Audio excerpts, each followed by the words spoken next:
It's a strange thing, isn't it? To feel like a stranger inside your own skin.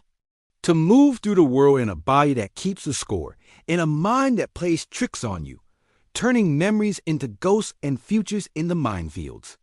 You built a life, a personality, a way of being that you call me. Let's not judge. Let's not flinch away. Let's simply look.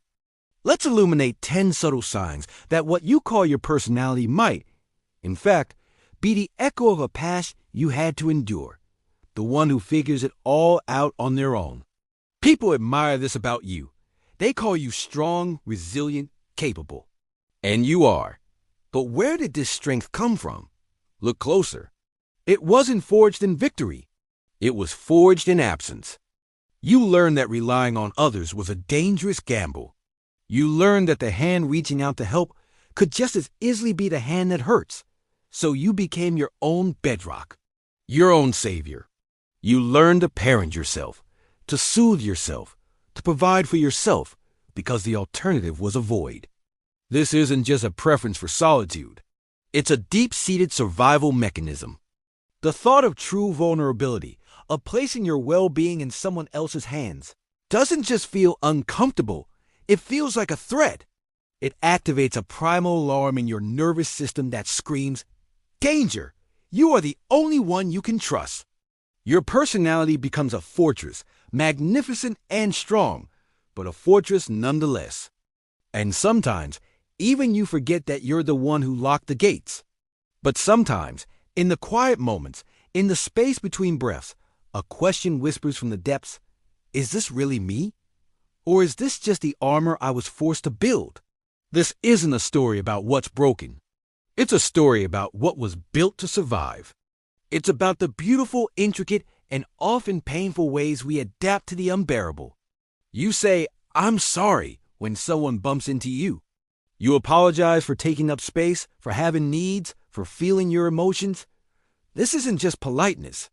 Politeness is conscious. It's a reflex, isn't it? This deep, ingrained belief that your existence is an inconvenience. This is a current that runs deeper. It's the learned language of a child who was taught, in 1,000 unspoken ways, that their needs were too much, their voice was too loud, their feelings were a burden. You learn to shrink, to make yourself smaller, to preemptively smooth any ripple you might cause in the world, because you were taught that stillness and silence were the price of admission. It's the echo of a core wound that whispers, "You are not worthy of the space you occupy."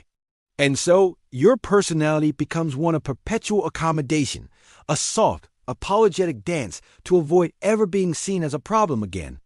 We think of trauma as the big explosive events, the ones that shatter timelines and divide our lives into before and after.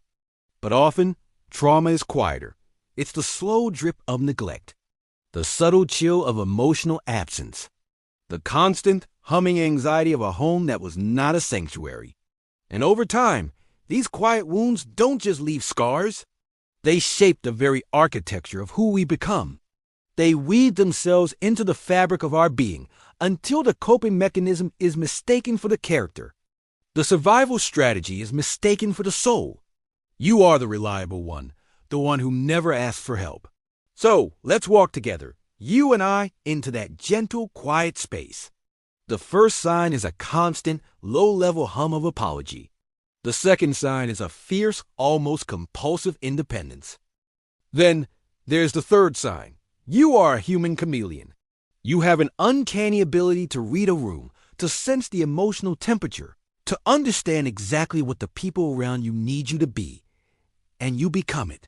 With one group of friends, you are the witty, life of the party. Almost allergic reaction to other people's anger or displeasure. If someone is upset, even a stranger in a grocery store, you feel it in your own body. Your heart rate quickens. You feel a desperate urge to fix it, to make it go away. If a loved one is disappointed in you, it doesn't just hurt your feelings. It feels like a catastrophic event.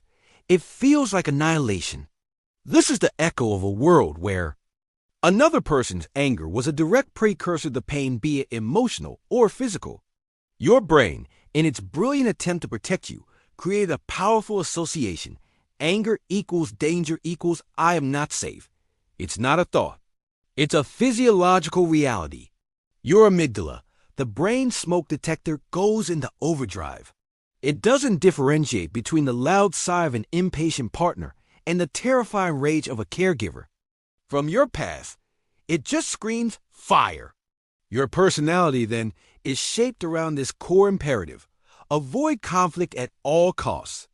You become a master negotiator, a people pleaser, someone who will abandon their own needs, truths, and boundaries to keep the peace.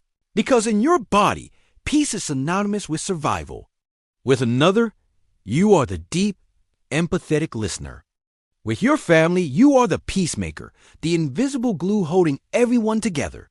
You morph and adapt so seamlessly that you barely even notice you're doing it. This is more than just social intelligence. This is hypervigilance disguised as charm. Your nervous system is perpetually scanning the horizon for threats, not from predators in the wild, but from the subtle shifts in mood, tone, and expression of the people around you. You learned as a child that your safety and acceptance depended on your ability to anticipate the needs and emotions of your caregivers. To please, to appease, to become a mirror for what they wanted to see. The danger is that, after a lifetime of being a reflection, you can look in the mirror and see no one at all. You are so many different people. You've forgotten who you are when you're just you. The fourth sign is a profound difficulty with rest. Real, genuine, unplugged rest. You might be able to sleep from sheer exhaustion, but to simply be still, to sit with your own thoughts without a screen, a task, a project, a distraction, it feels impossible. It feels dangerous. Because in the stillness, the feelings you've been outrunning start to catch up. The silence is filled with the echoes of the past. The body, finally given a moment of peace, begins to speak its truth. The anxiety churns in your stomach. The grief lodges in your throat. The restlessness is a sign that your nervous system is stuck in a state of fight or flight. It learned long ago that it was never safe to let its guard down. To rest meant to be vulnerable. To be still meant to be a target. And so, your personality becomes one of a perpetual doer, a human engine that cannot idle. You mistake productivity for peace and exhaustion for calm, because the alternative, the deafening roar of your own inner world, is simply too much to bear. This leads us to the fifth sign, an intense.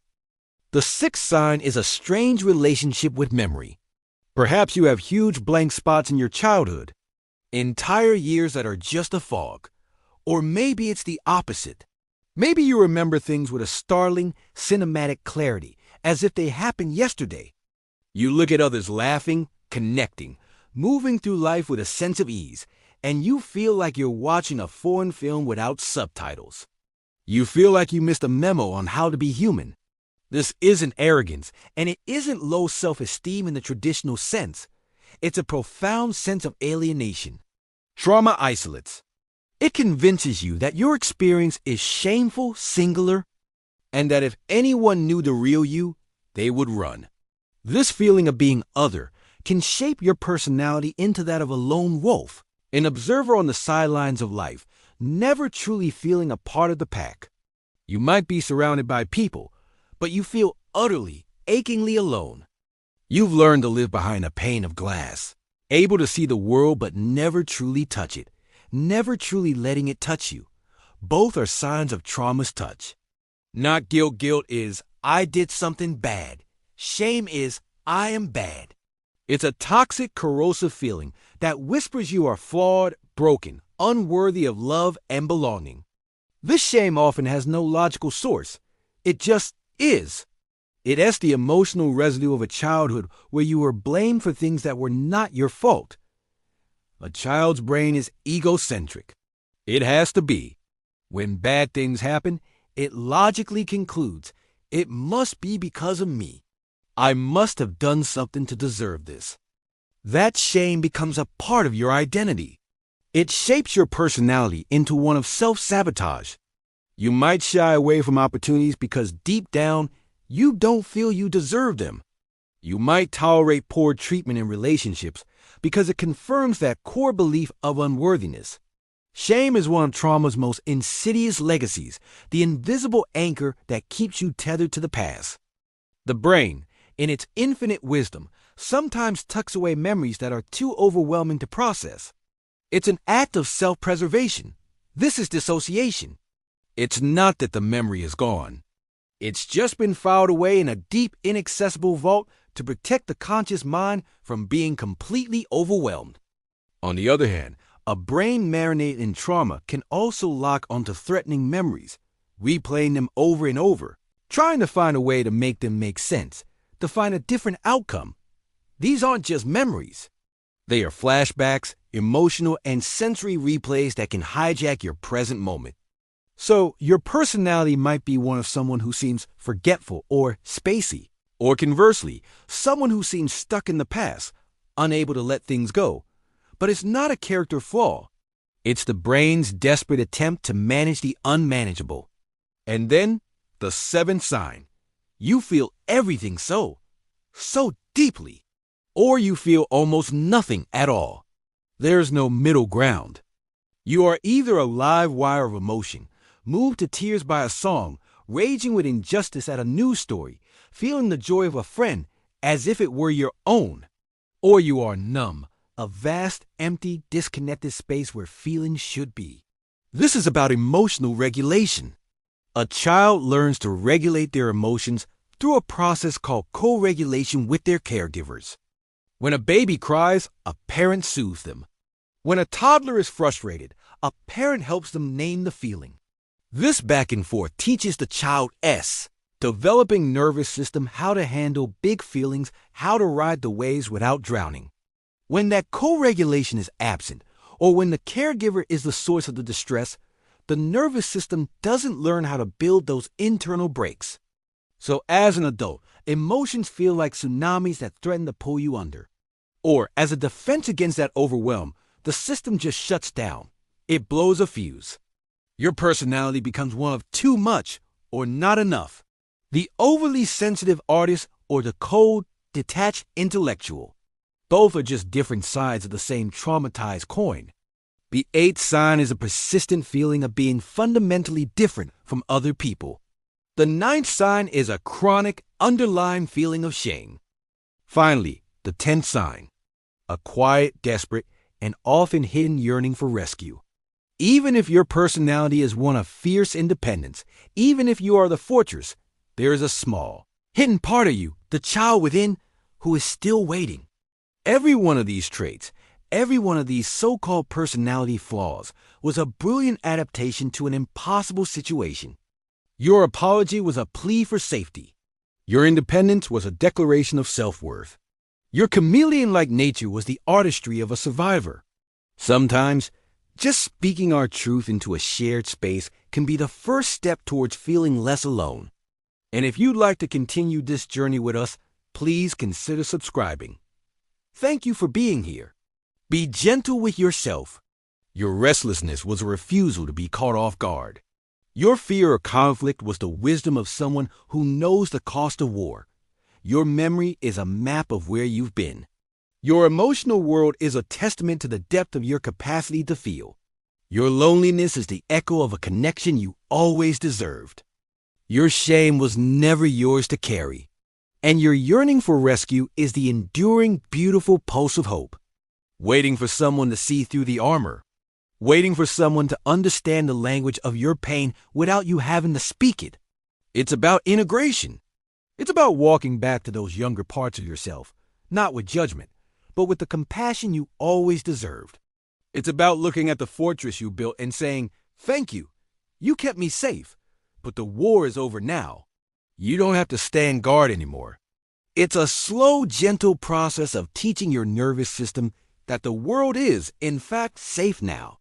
It's about learning to rest, learning to ask for help, learning to take up space, learning that your voice matters. It's about discovering, slowly and tenderly, who you are underneath the armor, who you were always meant to be. And that person, I promise you, is whole, is worthy, and is waiting patiently for you to come home. waiting for someone to finally come and make it all okay. This yearning can manifest as an attraction to chaotic relationships, a tendency to idealize people, or a deep, recurring fantasy of being saved. It's the part of you that was never seen, never protected, never soothed. And that part of you still believes in magic, in saviors, in the possibility that someone, somewhere, holds the key to your healing. It's a beautiful and heartbreaking testament to the resilience of hope. If these words resonate in the quiet chambers of your heart, know this: you are not broken. You are a masterpiece of survival. The healing journey is not about erasing the past or demolishing the person you've become. If this resonated with you, perhaps you could share a thought in the comments below.